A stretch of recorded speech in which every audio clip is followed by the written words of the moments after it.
আসসালামু আলাইকুম ভিউয়ার্স। এরকম একটি গ্লাস যদি আপনারা বানাতে চান তাহলে এই ভিডিওটি সম্পূর্ণ ফলো করুন। ধন্যবাদ। তো সর্বপ্রথম আমি ব্লেন্ডার অ্যাপটি ওপেন করে নিব। ব্লেন্ডারটি ওপেন হয়ে যাওয়ার পরে স্ক্রিনে থাকা যে এলিমেন্টগুলো আছে এগুলো ক্লিক করে এক্সে চাপ দিব, দিয়ে ডিলিট করে দিব। তারপরে শিফট প্রেস করে একটি সিলিন্ডার নিয়ে নিব। এরপরে আমি ট্যাব প্রেস করে এডিট মোডে যাওয়ার পর এটাকে আমি এক্স অ্যাক্সিসে নিয়ে নেব। এরপরে জি চাপ দিয়ে এটাকে আমি জেড চাপ দেবো, তাহলে এটা জেড অ্যাক্সিসে আপ ডাউন করবে। তারপর আমি কন্ট্রোল চাপ দিয়ে এটাকে আমি একদম গ্রাউন্ড প্লেনে বসিয়ে দেবো। এরপরে আমি এটার ওয়্যার ফ্রেম মোডটা অন করব। অন করার পরে নিচে যে ভার্টিসিগুলো আছে এগুলোকে আমি অল সিলেক্ট করব। এরপর আমি এস চাপ দিয়ে এটাকে আমি গ্লাসের একটা আকৃতি বেসিক একটা শেপ দিব। তো এই পর্যন্ত ঠিক আছে। এরপরে আমি উপরে ভার্টিসিগুলো সিলেক্ট করে এটাকে একটু আমি ছোট করে দিব। অলরাইট। এরপরে আমি নিচের যে লুপটা আছে এই লুপটা আমি সিলেক্ট করবো। সেক্ষেত্রে সিলেক্ট করার জন্য আমি অল্টার চেপে ধরে লেফট ক্লিক করব, তাহলে আমার নিচের সম্পূর্ণ লুপটা সিলেক্ট হয়ে যাবে। এবার এটাকে আমি একটা বেভেল দিব। এটা দেওয়ার জন্য কন্ট্রোল বি চাপ দিয়ে ধরে এটাকে দেখেন আপ ডাউন করলে এটা একটা বেভেল হবে। তো এটাকে আমি খুব বেশি দেবো না, আর এখানে যে বেভেলের সংখ্যাটা আছে এটাকে আমি আরও বাড়িয়ে দিব। তো মাউসের হুইল ঘোরালে দেখবেন যে এটা বাড়তেছে। এত বেশি দিব না, এই পরিমাণ দিব যাতে এটা একটা গ্লাসের মতো লাগে। এরপরে আমি উপর থেকে ফেস সিলেক্ট মোডে যাওয়ার পর মাঝের যে ফেসটা আছে এটাকে আমি সিলেক্ট করব। সিলেক্ট করার পর এটাকে আমি চাপ দিয়ে এক্সট্রুড করব। এটাকে আমি রাইট ক্লিক করে জায়গায় রেখে দিব এবং এস চাপ দিয়ে স্কেল করব। দিয়ে এরপর আমি জি চাপ দিয়ে জেড চাপ দিয়ে এটাকে একটু উপরের দিকে দিব, গ্লাসগুলো যেহেতু এরকম দেখা যায়। আবার আমি এটাকে চাপ দিয়ে এক্সট্রুড করব, আবার রাইট ক্লিক করব, তারপর আমি এস দিয়ে আবার ছোট করব, তারপর আবার জি প্রেস করে এটাকে আরেকটু উপরে দিব, তারপর আরেকবার চাপ দিয়ে রাইট ক্লিক করে স্কেল করে আমি এটাকে ফেসটাকে ছোট করে দিলাম। এরপরে আমি অবজেক্ট মোডে আসতেছি।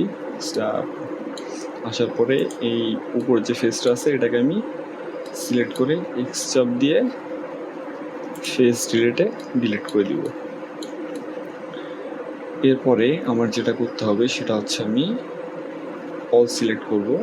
চাপ দিয়ে সিলেক্ট অল সিলেক্ট করার পরে এটাকে আমি চাপ দিয়ে এক্সট্রুড করব। এক্সট্রুডে চাপ দিয়ে আমি রাইট ক্লিক করব। এরপর আমি অল্ট এস দিয়ে এটাকে আমি এটা একটা থিকনেস দেব। এটা আমি বাহিরের দিকে দিব।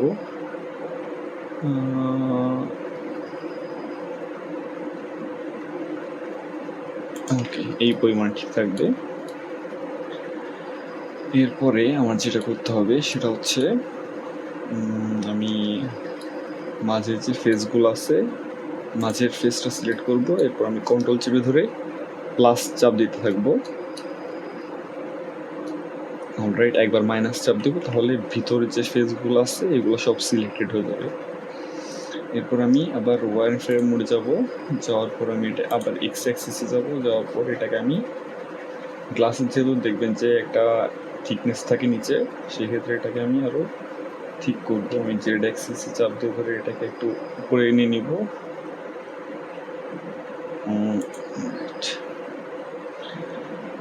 অলরাইট, এই পরিমাণ নিলে ঠিক আছে। এরপরে গ্লাসে দেখবেন এখানে অনেক শার্প একটা এজ চলে আসছে, এত শার্প রাখা যাবে না। তো এটাকে আমি আবার অল্ট চাপ দিয়ে এটা এই লুকটা সিলেক্ট করব। অল্ট চাপ দিয়ে এই লুকটা সিলেক্ট করব। এরপরে কন্ট্রোল বি দিয়ে এখানে একটু বেভেল করে নিব। আপনি চাইলে এটার পরিমাণ বাড়িয়ে বা কমিয়ে নিতে পারেন।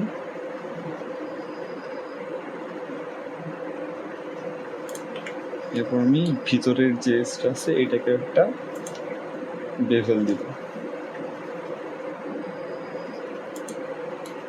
অলরাইট, আমার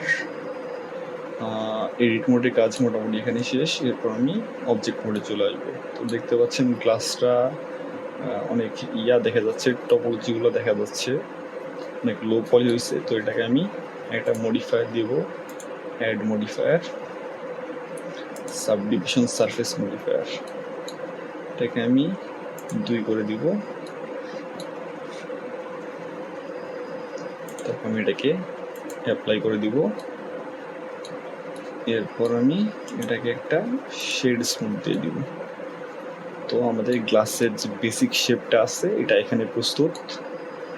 এরপরে আমাকে যেটা করতে হবে সেটা হচ্ছে এটা একটা গ্রাউন্ড দিতে হবে, এবং সেজন্য আমি যেটা করব, শিফট প্রেস করে একটা মেশ নিয়ে নেব প্লেন।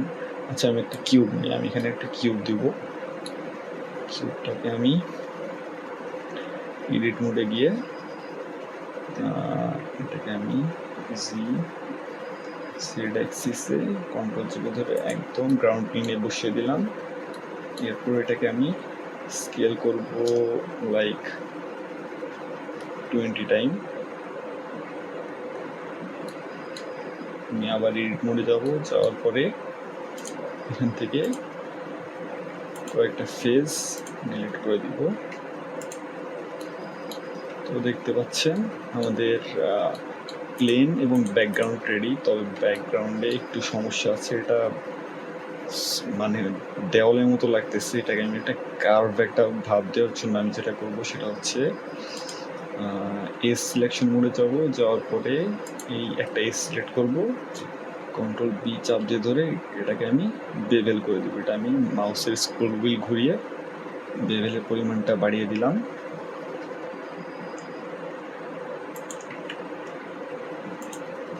এরপর আমি অবজেক্ট মোডে আসবো এবং এটাকে একটা শেড স্মুথ দিয়ে দিব। তো দেখতে পাচ্ছেন অনেক সুন্দর একটা গ্রাউন্ড প্লেন এবং ব্যাকগ্রাউন্ড রেডি হয়ে গেছে। এরপরে আমি যদি গ্লাস ম্যাটেরিয়াল দিতে চাই তাহলে আমাকে রেন্ডার ইঞ্জিনটা ইভি থেকে সাইকেল করে দিতে হবে, এবং ডিভাইসটা অবশ্যই আপনার যদি জিপিইউ থাকে তাহলে এটাকে জিপিইউ দিয়ে নেবেন, তাহলে কাজগুলো করতে অনেক সুবিধা হবে। এরপরে আমি আমাদের মেইন যে অবজেক্ট আছে এটা সিলেক্ট করব। সিলেক্ট করার পরে মেটেরিয়ালস, অ্যাড মেটেরিয়ালস, এবং এখান থেকে আমরা প্রিভিউ দেখে নিব যে আমাদের মেটেরিয়ালসটা কীরকম দেখা যাবে। তো আমরা এখানে যে ট্রান্সমিশন ভ্যালুটা আছে এটাকে 1 করে দিব, এবং যে রাফনেস আছে এটাকে আমরা 0 করে দিব। তো দেখতে পাচ্ছেন অলরেডি একটা গ্লাসের ভাব চলে আসছে, কিন্তু আমরা এটা এখানে দেখতে পাচ্ছি না, কারণ এটা দেখতে গেলে আমাদের রেন্ডার মোডে যেতে হবে। তো আমাদের এখানে কোনো লাইট অ্যাড করা হয় না, এই জন্য এটা পুরো অন্ধকার লাগতেছে। তো আমরা এখানে লাইট অ্যাড করবো। এখন শিফট এ প্রেস করবেন, প্রেস করার পরে লাইট, আমি এখানে আপনারা যে কোনো লাইট সিলেক্ট করতে পারেন। এরিয়া সান, আমি এখানে 3 পয়েন্ট লাইট যেটা আছে এটা দিয়ে নিব। তো এখানে যে অপশন আছে এখান থেকে আমি ডিস্টেন্সকে 10 মিটার এবং হাইটকে 10 মিটার করে দিব। এরপর আমি এখানে স্পটলাইট দিব 2টাই, কারণ স্পটলাইটগুলো দেখতে অনেক সুন্দর লাগে। তো আমি রেন্ডার মোডে যেয়ে দেখি কীরকম দেখা যাচ্ছে। আচ্ছা, লাইটের এনার্জি অনেক কম দেওয়া আছে এখানে, আমি এখানে 2000 করে দিব। তাহলে দেখতে পাচ্ছেন আমাদের গ্লাসটা মোটামুটি রেডি।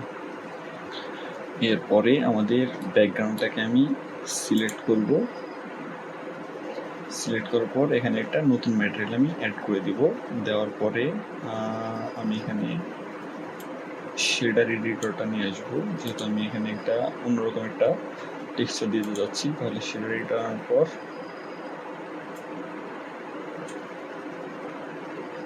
এখানে দেখতে পাচ্ছেন প্রিন্সিপাল পিএসডিএফ এবং ম্যাটেরিয়াল আউটপুট 2টাই আছে। তো এর সাথে আমি একটা টেক্সচার দিতে চাই, তাহলে টেক্সচারে যাব এবং এখানে চেকার টেক্সচার যেটা আছে এটা আমি এখানে অ্যাড করে দিব এবং কালারের সাথে বিএসডিএফ অ্যাড করে দিব। তো দেখতে পাচ্ছেন আমাদের অলরেডি একটা চেকার টেক্সচার চলে আসছে। তো এটার কালার আপনি ইচ্ছা মতো দিতে পারেন এখান থেকে, এবং স্কেলও নিজের ইচ্ছা মতো বাড়িয়ে বা কমিয়ে নিতে পারেন। আমি এটাকে এডিট করে দিচ্ছি। দেওয়ার পরে আমি আরও একটা কাজ করব, সেটা হচ্ছে এখানকার যে রাফনেসটা আছে রাফনেসটা আমি কমিয়ে দেবো যাতে একটা রিফ্লেকশন দেখা যায়, এবং এখানে আমি কিছুটা ট্রান্সমিশন ভ্যালু দিয়ে দিব, তবে অনেক বেশি পরিমাণে দিব না, তাহলে জিনিসটা বেশি একটা সুবিধাজনক লাগবে না।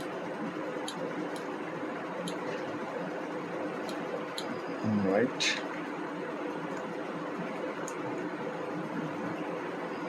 তো দেখতে পাচ্ছেন আমাদের আলোর পরিমাণটা আর একটু বাড়াতে পারলে মনে হয় আউটপুটটা অনেক ভালো আসতো। সেক্ষেত্রে আমি লাইট সিলেক্ট করবো, এখানে আমি 2000 ওয়াট করে দেবো।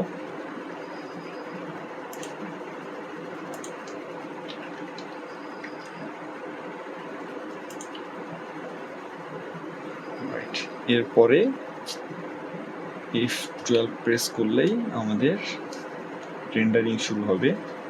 সম্পূর্ণ ভিডিওটি দেখার জন্য ধন্যবাদ।